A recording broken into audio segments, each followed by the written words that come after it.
Okay, continue. Despite this despite their having these shortcomings, the prophets mentioned above were able to convey God's word.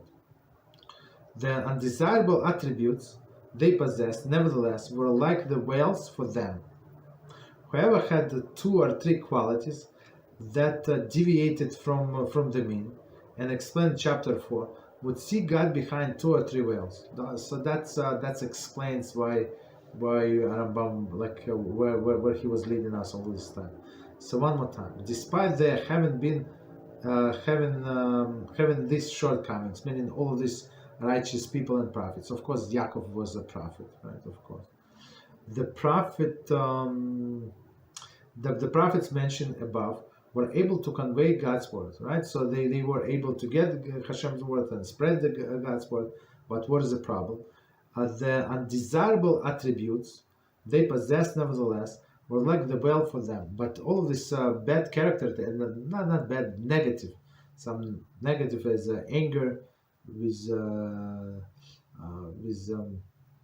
Eliyahu, right? Shmuel, that he was afraid of the human being. Yaakov also was afraid of the human beings. Maybe a few other shortcomings. So those shortcomings, they were created like whales, like layers through which they could not see Hashem as clear, and it was, of course, separation. Whoever had 2 or 3 qualities that deviated from the mean, so deviated from the mean, so just to remind us what we said before, Rambam said in all of the characters except 2 have to go like in the mean, like in the middle of the road, right? Don't go to extreme to the right, not good, extreme to the left, not good. Okay, if you try to fix it, and like if you're a little to the right, so you can of course go like a little to the left from the mean, and so in order for you to stay in the middle, right? So but all of the deviation are not good, not to the left, not to the right, not to this extreme, not to that extreme. Okay, here's a correct wording. That's what we said in chapter 4. Right, so all of this deviation to the left or to the right would create these whales. Okay, and in Hilchot Diot, just to remind us, this class is that we're going to post very soon. So it's actually we discuss all of the character traits and how to work on them. We also discuss their medical advices of Rambam and like dieting and other things. Very interesting. Okay, continue. The next paragraph. Do not wonder at the fact that a person's shortcomings, with regard to his ethical development, will reduce his level of prophecy. For indeed, we find that the lack of the ethical development can prevent prophecy entirely. For example, anger, as our sages said, whoever displays anger as he is a prophet, if he is a prophet, his prophecy will depart from him.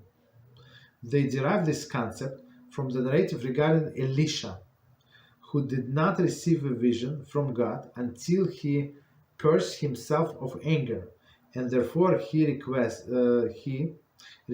bring me a musician. Okay. So it's from Kings 2. All these prophecies from Kings 2. Not all of them, but Eliyahu and Elisha. Continue. This paragraph from the beginning, I'm going to explain. Do not wonder at the fact that the person's shortcomings will regard to his ethical development will reduce the level of prophecy. So as we said, all of this, the more separations they have these wells, the further they from Hashem, and the clarity of the prophecy is not to be as great, right? For indeed, we find that the lack of ethical development can prevent prophecy entirely, right? So entirely. What? For example, anger, as our sages said, who will display anger, if he is a prophet, his prophecy will depart from him. So anger, we said, is one of the extremes, that one of the character traits that you have to stay like opposite, totally opposite of this anger. Okay, depart from him. They derive this concept from narrative regarding Elisha. So Elisha was a disciple of Eliyahu after Eliyahu was taken alive to heavens, right? So Elisha was in charge, who did not receive a vision from God until he purged himself of anger. Therefore, he requested, "Bring me a musician." Okay. So he purged himself and then bring him a musician. Why? Because in order to receive a prophecy, you cannot be in a depressed mode. And same, our sages learn from here, from this story, from other stories, that a Jew cannot be depressed, a Jew cannot be sad, right? Because you have a special role in this world to serve HaShem. So HaShem said, "You're my children." So other people, like they say, "No, we're all children of God." It does not say anywhere. So how you can say that? Why would you say that I learn Bible, right? Torah, right? The Old Testament, whatever they call it. If you say it's never in the Torah, it says that other nations are children of God. Never ever. He said only the nation of Israel, only.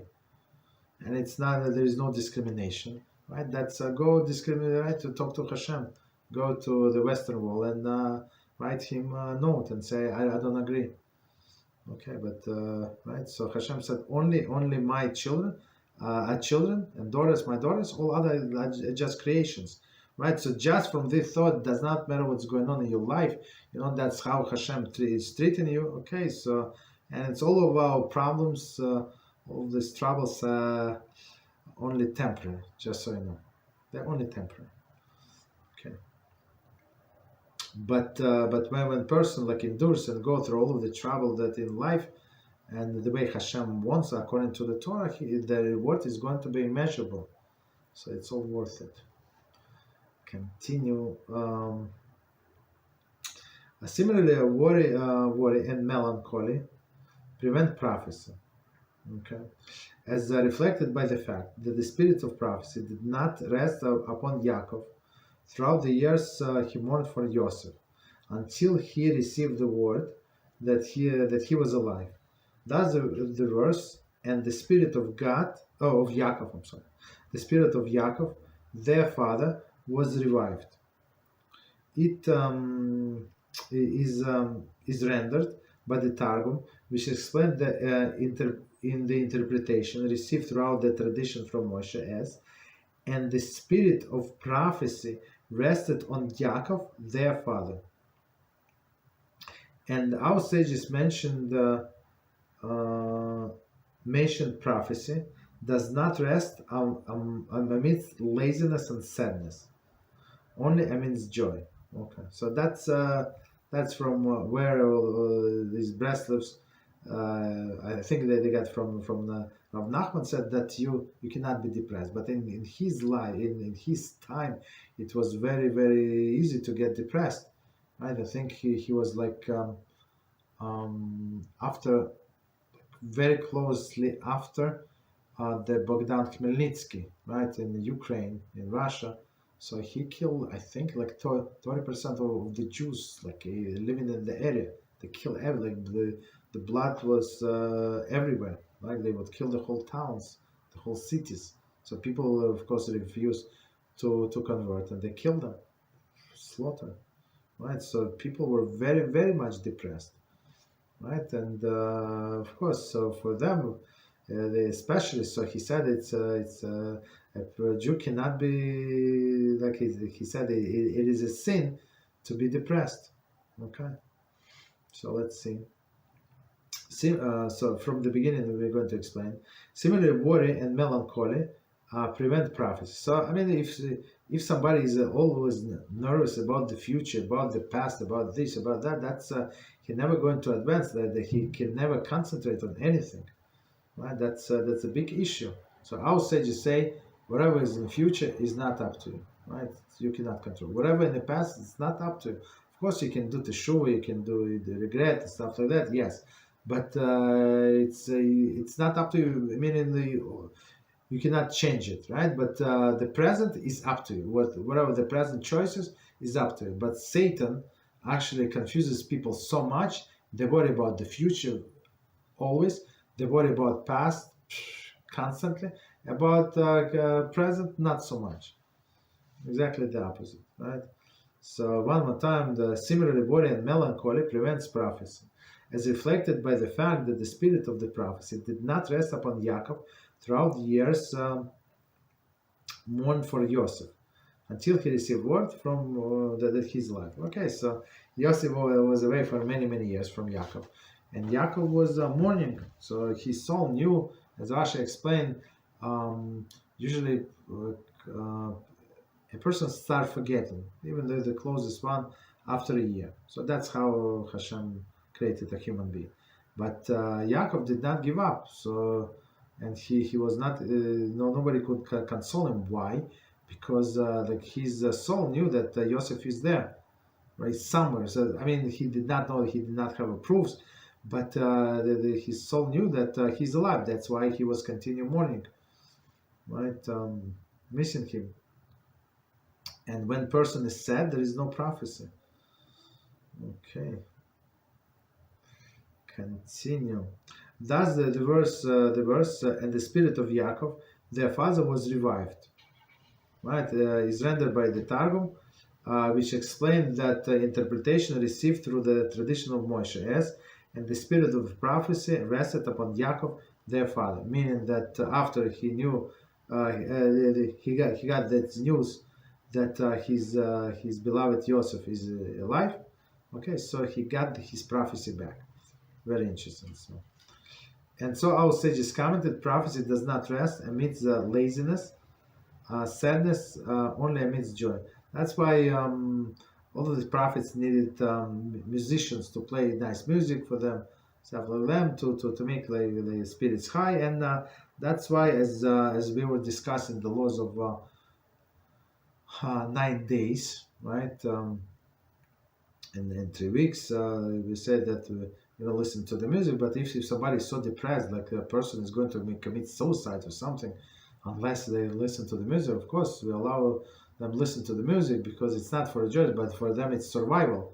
But for all other people who do not have this problem, so it's there is not necessary to listen to the music.